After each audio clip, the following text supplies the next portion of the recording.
میں تقریر کے 7ویں حصے میں ان تمام معزز افراد کا شکریہ ادا کرتا ہوں جنہوں نے میری حمایت کی، جن میں عظیم مراجع دین، مختلف ثقافتی، سیاسی اور سماجی شخصیات اور وہ عوامی طبقات شامل ہیں جنہوں نے عظیم اجتماعات میں شریک ہو کر نظام کے ساتھ اپنی وفاداری کی تجدید کی۔ اس طرح میں ریاست کے تینوں شعبوں کی ذمہ داران اور عارضی قیادت کونسل کا بھی ان کے دانشمندانہ اقدامات اور فیصلوں پر بھی شکریہ ادا کرتا ہوں۔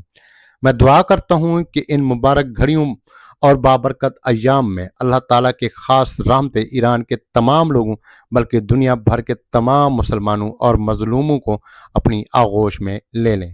آخر میں اپنے آقا سے جن کی بابرکت ظہور میں اللہ تعالیٰ جلدی فرمائے درخواست کرتا ہوں کہ شب قدر اور ماہ مبارک رمضان کے باقی ایام میں وہ اللہ تعالیٰ کی بارگاہ میں ہماری قوم کے لیے دشمن پر فیصلہ کن فتح، عزت، وسعت، صحت و سلامتی اور مرحومین کے لیے بلند درجات اور دائمی فلاح کی دعا کریں۔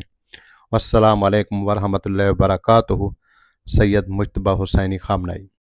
میں ہوں آپ کا ہوسٹ علی جون۔ اس ویڈیو کے باقی حصے آیت اللہ سید مجتبیٰ خامنائی کے پیغامات اور ایران جنگ پر حقائق پر مبنی ہمارے تجزیے کو سننے کے لیے ڈسکرپشن ضرور دیکھیں۔ سب سے اہم بات، ہمارے چینل کو سبسکرائب اور شیئر ضرور